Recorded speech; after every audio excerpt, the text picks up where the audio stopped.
Welcome back to another Eco video. By now you should know what a biological population is, and what the assumptions of Hardy-Weinberg equilibrium are, and what happens when these assumptions are violated. You have also been exposed to the most interesting and influential violation of these assumptions, that is, the process of natural selection. And you've seen this process from many angles, so you should be getting pretty comfortable with the process by now, right? In today's material, we'll be covering some more detail about how this process works, something that I refer to as the modes of selection. But first, I want to talk briefly about some reasons why the study of natural selection is more than just of academic interest. In other words, why should the average person care about this process of evolution by natural selection? As we've seen in the Judgment Day video, this can be a highly contentious topic, though I argued that it shouldn't be. I'm going to discuss two examples of why someone should care about evolution by natural selection, although we'll come across several others in class. The first one has to do with weeds. What you're looking at here is a view you'd have if you were lying on your belly in a soybean field. I'm not sure why you'd do this, but just work with me here. See these plants?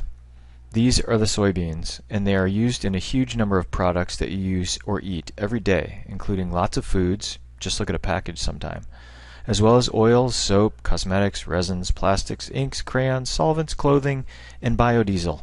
You get the point, right? It's an important crop. See this plant right here? It's a dead weed, killed by an herbicide. Herbicide application is one of the most costly maintenance components of farming.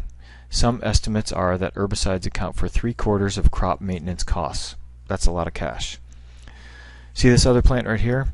It's a live weed, one that is happily growing in a well-fertilized, regularly watered farm field. It is happy, but you and I aren't, because that weed costs the farmer money, and that cost gets passed on to the rest of us. Why is it alive when the other weeds are dead? Well, that's because this weed is resistant to the herbicide that the farmer has sprayed. In fact, there are lots of herbicide-resistant weeds out there, and they're resistant to lots of different herbicides. This is a figure showing the number of herbicide-resistant weed species in the U.S. The first chemical herbicides were developed after World War II, and you can see that about 10 years after they got sprayed on farm fields, some weeds quickly developed resistance to them. The same thing happened with this class of herbicides, which were introduced in the 50s. See the pattern again with ALS inhibitors? Roundup, which is the trade name for glyphosate, was introduced in the 70s, and weeds started developing resistance in the 90s. How does this process happen? Just like we've discussed in class, first, there is variation in traits. Second, some of this variation is genetic. Third, some traits confer fitness advantages. When that happens, you get evolution happening. We care that this happens because if farmers aren't thinking about the inevitability of this process when they spray herbicides, they will accidentally select for herbicide-resistant plants, and that will lead to higher costs for all of us. A similar case has happened with crop pests, most of which are insects. For example, this is the diamondback moth, and it can really decimate crop plants. It eats lots of crops, including cabbage and all of its relatives. That's right, Brassica rapa gets devoured by diamondback moths.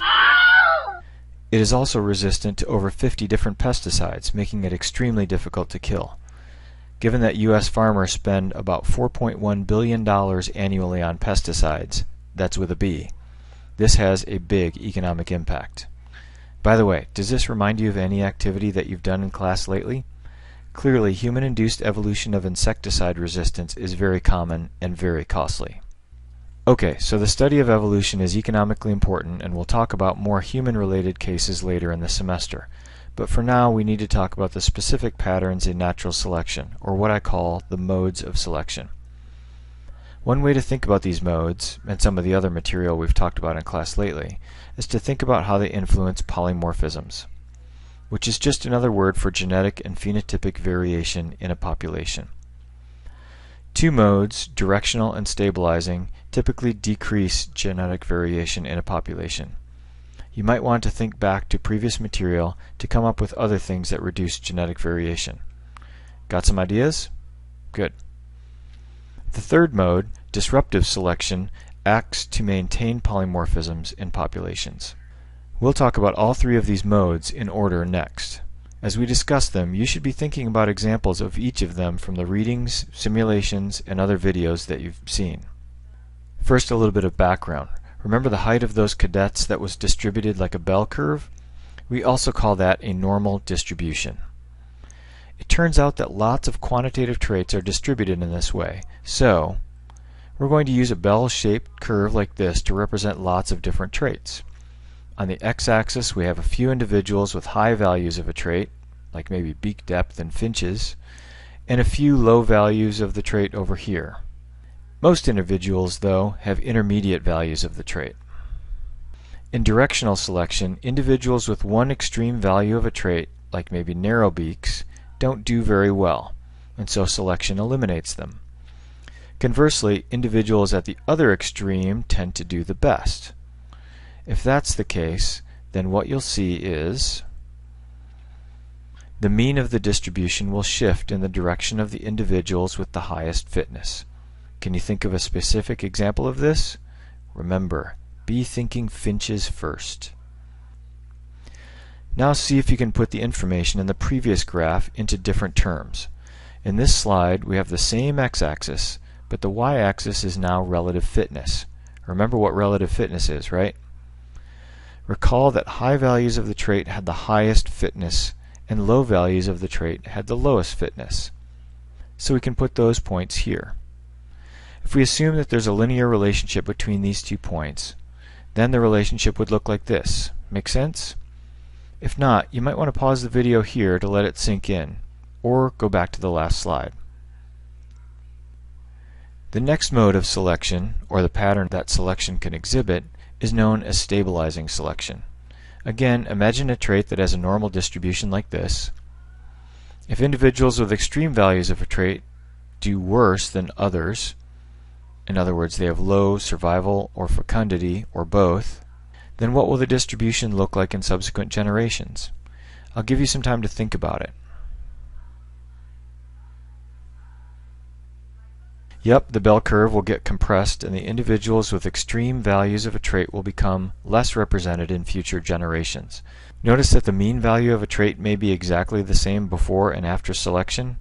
It doesn't have to be this way, but in this example figure it is. So, given this example, has evolution occurred? Recall our definition of what biological evolution is. What do you think? I'll let you consider this for later on. For now, though, I want you to look at this format of a figure and see if you can replot stabilizing selection in terms of fitness, not in terms of the number of individuals like in the previous slide. If you're struggling with this, think about what phenotypes have the highest fitness and which ones have the lowest fitness. You might want to pause the video at this point and take a shot. It's likely that I'll ask a question like this on the quiz or exam. One more thing, you should be able to come up with a biologically realistic example of this mode of selection, given what you've read or done in simulations lately. Okay, let's recap a bit here. The first 2 modes of selection are categorized as forces that minimize polymorphism. If you think about it, this is a big problem caused by natural selection. If variation is always being removed, won't everything just end up being genetically uniform, like these corn plants? This was something that worried Darwin about his theory, and lots of others have struggled with this question since. Why isn't all genetic variation eliminated? Well, part of the answer to that is because there is a selective force that by definition maintains or promotes variation in a population. And this force is known as disruptive selection. Again, consider a trait with a normal distribution like this. In this case, however, the individuals with extreme values of a trait do the best, and those with intermediate phenotypes do the worst. In that case, what do you think the distribution of traits will look like in subsequent generations? Stop the video here and see if you can figure it out. Did you sketch something like this? It doesn't have to be as extreme as I've drawn it here, but the main point is that intermediate phenotypes that used to be the most abundant will become rare, and those that were extreme should become more common because they have higher fitness. The mean of the trait before selection may or may not equal the mean of the trait values after selection, just like in the last example. Just like before, I want you to look at this kind of figure and see if you can replot disruptive selection in terms of fitness. Again, consider which phenotypes have the highest fitness and which ones have the lowest fitness. You might want to pause the video at this point again. You will probably see a question like this one sometime soon. Before we go on, it might help to think of a biologically realistic example of this mode of selection as well.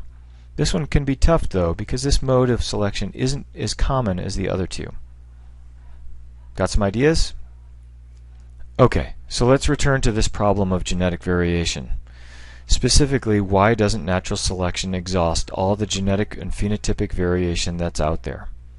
Remember that mutations are the source of all variation, but new mutations don't spread through a population fast enough to keep up with selection. It turns out that there are lots of other forces besides disruptive selection that help maintain genetic variation. These all fall under the category of something called balancing selection, which is a group of processes that maintain genetic polymorphism. Balancing selection can take many forms, and people's viewpoints differ on this, but here we'll consider 3 ways that balancing selection happens. The first of these is known as a heterozygote advantage. Given what we've covered in class so far, I think you can probably describe an example of this and discuss why it maintains genetic diversity in a population, right? The second form of balancing selection is negative frequency dependent selection. In this case, when a phenotype or genotype is rare, it has higher fitness than when it is common. However, when a phenotype is common, it will become more rare because its fitness declines and some other phenotype becomes common. This is a figure showing a way that might happen. So this can keep continuing. The frequency of phenotypes or genotypes can keep fluctuating over time, like in this figure. An example of this might be when a parasite or predator attacks only the most common phenotype, and because of that, it tends to become rare. Because it's becoming rare, another phenotype or genotype must be becoming more common, and once they become common, they become more rare because the predator or the parasitoid or the parasite starts to attack it more commonly. So it keeps cycling. Clearly, that's going to maintain genetic variation in a population over time. The last form of balancing selection is another topic that we've discussed in class. When the environment is always changing, the genotype with the highest fitness is always going to change as well. Does this remind you of anything? Hopefully, you now have an even more refined understanding of the ways that natural selection can act in populations. There's a huge amount of variety in the world, in both musical taste and in other phenotypes. Selection acts on this variation in lots of ways. Variation has to be present, or evolution by natural selection can't occur. If you keep trying to find examples of each of these modes of selection, you'll find that you will understand them at a much deeper level than if you just memorize these different modes. Next time, we'll identify and deal with some misconceptions about evolution that may still be lurking in you. So, see you next time.